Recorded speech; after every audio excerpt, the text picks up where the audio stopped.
So there's this one guy on YouTube that when you said when you have like a lot of options, a lot of things going on, you feel like anxiety essentially.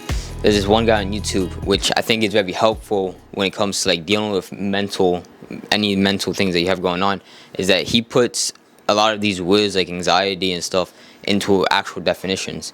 Like he says, you feel anxiety when you have a lot of options, but you don't know which one to choose, and that when you're sad, you actually just don't have any options.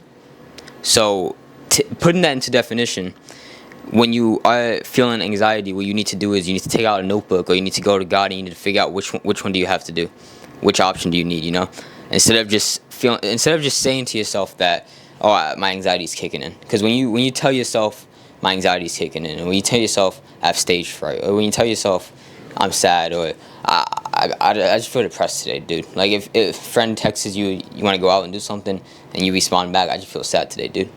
It's like when you tell yourself that, like faith is probably the most powerful thing we can ever have in this world.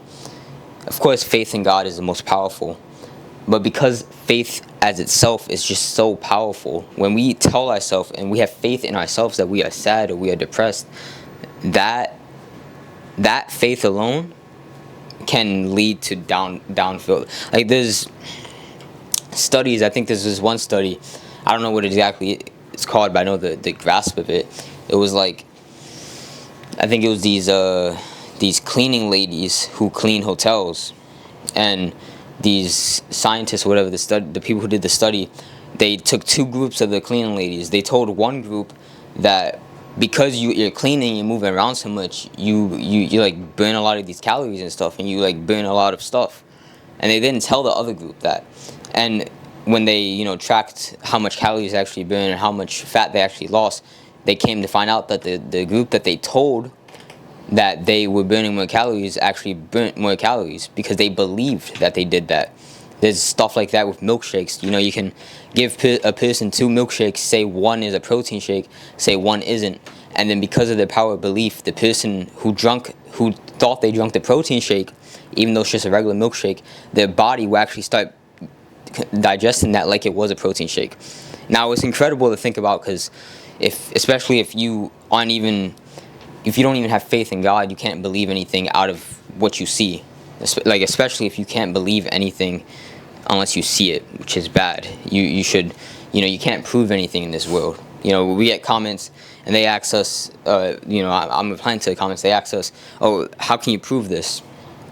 And like my response is, I can't prove anything to you.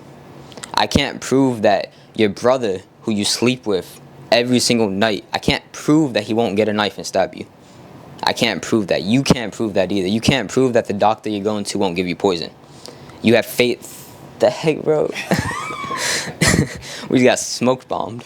But you have faith that those people won't do that to you. Because at the end of the world that we live in is based off of faith.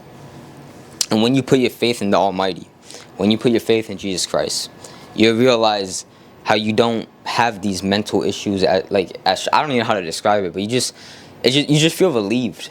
Like depression doesn't exist. There's this quote, this guy named Hamza on YouTube. He said, "You feel depressed when you act like humans aren't supposed to act." Now, with that quote, how come I don't feel depressed when I'm following God? Because humans are supposed to follow God. We're supposed to have faith in God. Okay? Faith in itself, like, this is atheists, whatever, people who don't believe in anything, essentially. That's what, actually, no, atheist stands for people who don't believe in anything, and then they attack the people who do. So I forgot what the word is for people who just don't believe in anything and just choose not to believe in anything. But when I think about it nowadays, I don't know how they can live a life like that. I don't know how I did, just living a life simply thinking about the next year and not for eternity. I don't know how you talked about this in the car the other day. You said, I truly believe that people choose to log off the game based off of what did you say? I think it was like selfishness. Or maybe selfishness. But it was something else that you said. Yeah, maybe selfishness. But he said that people choose to log off the game, and you know what I mean by that. because of selfishness, because they can't handle it. That is ultimate form of selfishness. That's why God does not reward that. No matter what faith you have, God does not reward that, because that is basically saying, I can't handle my pain, I'm gonna give it to everybody else. I'm gonna give my pain to everybody else. I'll pass it to you, but last thing, at the end of the day, the cure to depression, which is the end of the spectrum when it comes to mental health, the cure to anxiety, you know, having too many options, you need someone to choose. You need someone to help you choose and find purpose. Purpose is a big one. Once you have purpose, you realize mental health ain't a struggle for you anymore. The cure to all of that is just faith in God. Because faith, you know, Psalm 23. I don't know the whole thing, but you know, says the Lord says He leads me. One of the things that He says, He leads me in the paths of righteousness for His own sake. We're gonna find our path of righteousness if you follow the Lord. Yeah, I'm trying to learn Psalm 23 by heart, but you know, that's something I remember. So once you have purpose, once you have faith in God, like, mental health ain't an issue, depression ain't an issue, because you realize that the Lord, He sees your heart and He knows how you feel and He will help you.